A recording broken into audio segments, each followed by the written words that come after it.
what I'm going to plant, what I'm planting labels, garden tools, garden shoes. We're ready to do the first planting for Garden 2023.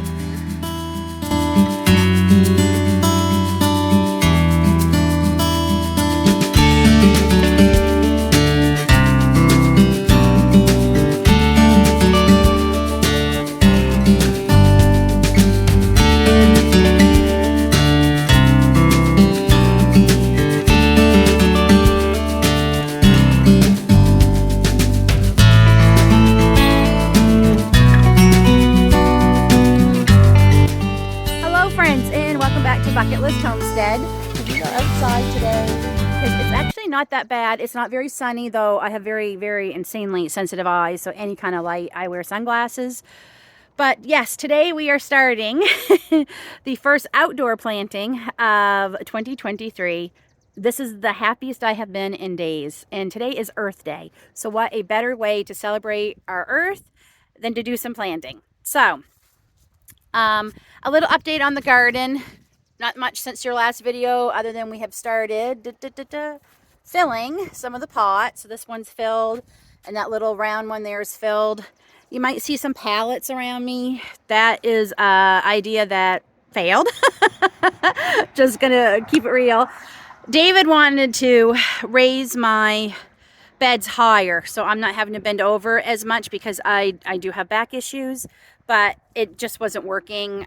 We literally would have to stack them quite a few high to get it to work, and they're hard to find without paying for them anyway.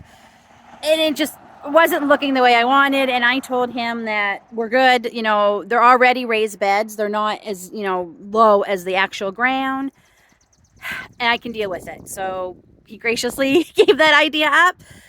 This weekend coming, today, like I said, is Earth Day, so it's the 22nd of April. So next weekend, we'll be filming the build. We're going to be picking up all the 2x4s we need, so that is really exciting. So I can't wait to unveil the final garden. But until then, there are some things that can be started outside. These are things like, I guess I should get them. So the first things we're going to be planting are radicchio. What's this one? Butter crunch lettuce. This is one of my favorites. And iceberg lettuce. And as long as our temperatures are staying above freeze and even at night, you can totally start these outside. We're in zone 5B. I've looked at our long range forecast. We have nothing going below. I think the lowest we go is maybe 38 the next couple of nights, but that's the lowest, so we're good to go. These are crops that obviously like cooler weather. So I'm going to start them now in this first raised bed.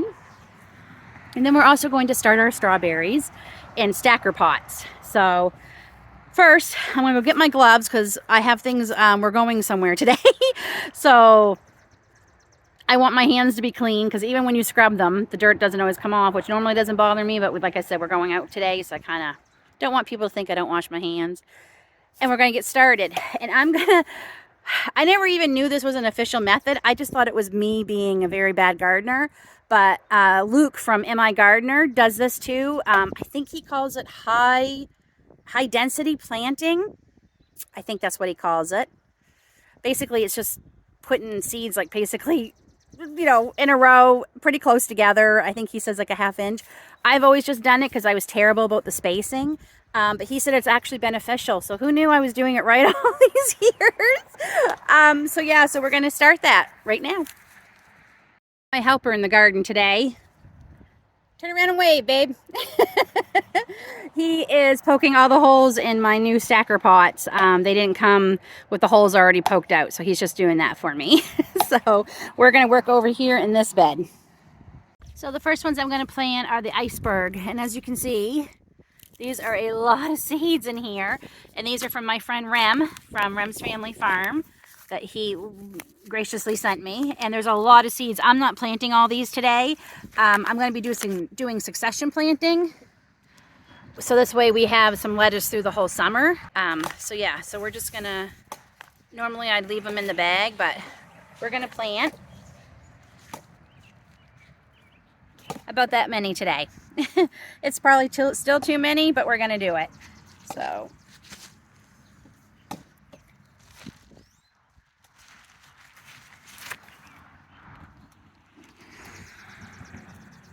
There we go. It's as easy as that. Okay, I'm going to continue to do the next 2 rows.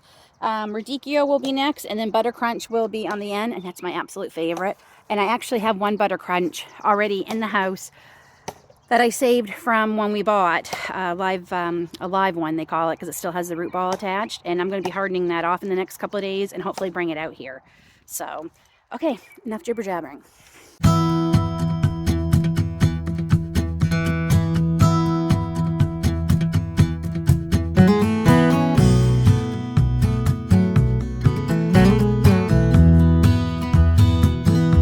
I forgot to mention it rained hard here last night, like really hard. So this is why I wanted to do this morning, because I knew that soil was going to be nice and damp, and we're supposed to get a lot more rain today. So we're trying to do all this in between all the rain.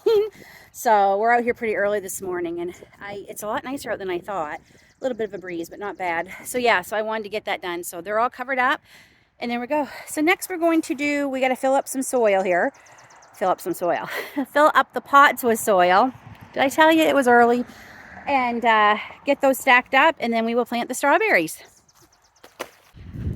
So I've got my pots all filled with soil here, and I am planting them in the stacker pots, and I am planting ever-bearing strawberries, which means, ever-bearing means we'll get them all summer long. And the first ones are Ozark Beauties.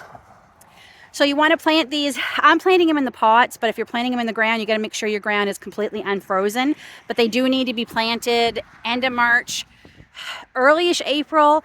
I couldn't plant them early April, so hopefully they still won't be too late.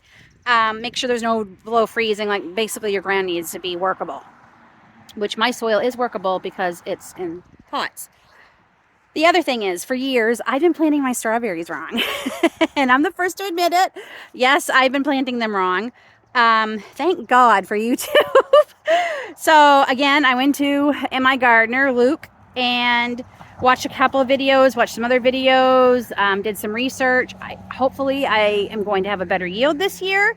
So I can't be the only one who's been doing it wrong. So I'm going to show you what I've learned, what you're supposed to be doing. So the first thing is we've got, so they're bare root plants that I'm planting. I'm not planting from seed. I probably should have said that. And I have 20 altogether. So they came in 10 per pack. So Ozark Beauties, and can you pass me the other bag, please? The other ones are called Sequoia. Okay. So they do come as a bare root. Let me show you. I'll take one out. So this is a strawberry plant, and these are the roots. So I've been planting these wrong I've been planting them like this, which is very, very wrong. This is the crown of the strawberry plant. This is where all the, this you can't bury, because if you get root rot or rot, it dies. Nothing's going to grow. So they go in this way, and I've been doing it wrong. They're also a bare root, so just like any other bare root, like your bare root apple trees that we planted, pear, all that, they need to be soaked in water for warm. I have it warm for about 5 minutes to reactivate them. So we're just going to I'm doing them separate. So the first ones are the Ozark Beauties. I'm going to let them sit in there for a few more minutes to rehydrate, and then we're going to plant them. And while I'm planting them, I'll put the other ones in the warm water and let them hydrate. So yeah, another tip for the stacker pots. Definitely fill them before you plant. I find that's easier. This is I believe my 3rd year using stacker pots. So I've learned a couple things in the last 3 years I thought I'd share with you. The other thing is, it's not very even here. So we put them on a pallet, so they're not going to go to waste, I guess, for 2 reasons. One, it's not as level here as it needs to be, and we're going to zap strap them to the pallets because we have insane wind here, and the wind will knock them over. So we zap strapped them the last couple of years, and it worked great. So that's what we're going to do here to keep them tied down. And yeah, so I'm obviously not planting enough to make jellies and strawberry butters and freezing strawberries for winter use and all that. I just can't here. I mean, I guess I could, but I can't. But we are very fortunate. Just down this road here, we have an all-you-can-pick, I shouldn't say all-you-can-pick, we have a you-pick farm that does strawberries, blueberries, raspberries, blackberries, cherries, corn. The only thing they don't do is apples, which I think they have started an apple orchard, but obviously it's not ready. What else do we pick there, hun?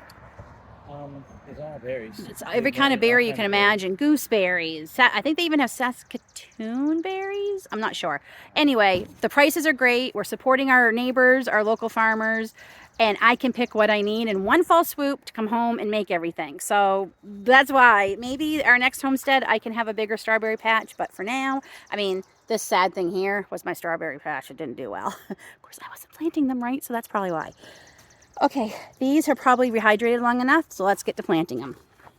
Okay, so we're going to take these bare roots and put them on the bottom.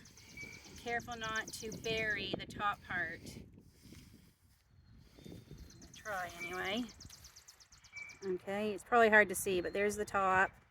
I probably have too much dirt on there. All right, we're just going to keep going. So I only got 9 in that package, and I'm thinking it's because this one was supposed to be 2 and it's now 1. So the strawberries are all planted. I used 1, 2, 3, 4, 5 pots there and 2 here. And we used just about 1 bag, 125-liter bag. So it filled all of them in that, just to give you an idea of how much dirt it takes. So now we're going to zap strap them to the board here. Yeah, these are the only 2. I was thinking about sap strapping this too, but that has nothing in them yet. Well, I shouldn't say that. It's got some things in it from last year. But I'm going to wait till we fill. And I've got that one down there that still has to be filled. So I don't want to zap strap it before I fill them. So, okay. So David got these really, really huge, what do you call these? Zap straps. Zap straps. And we got them from the dollar store? Yep. So, and these work great. Oh yeah, and so much for using gloves. I don't know why I bother buying gloves.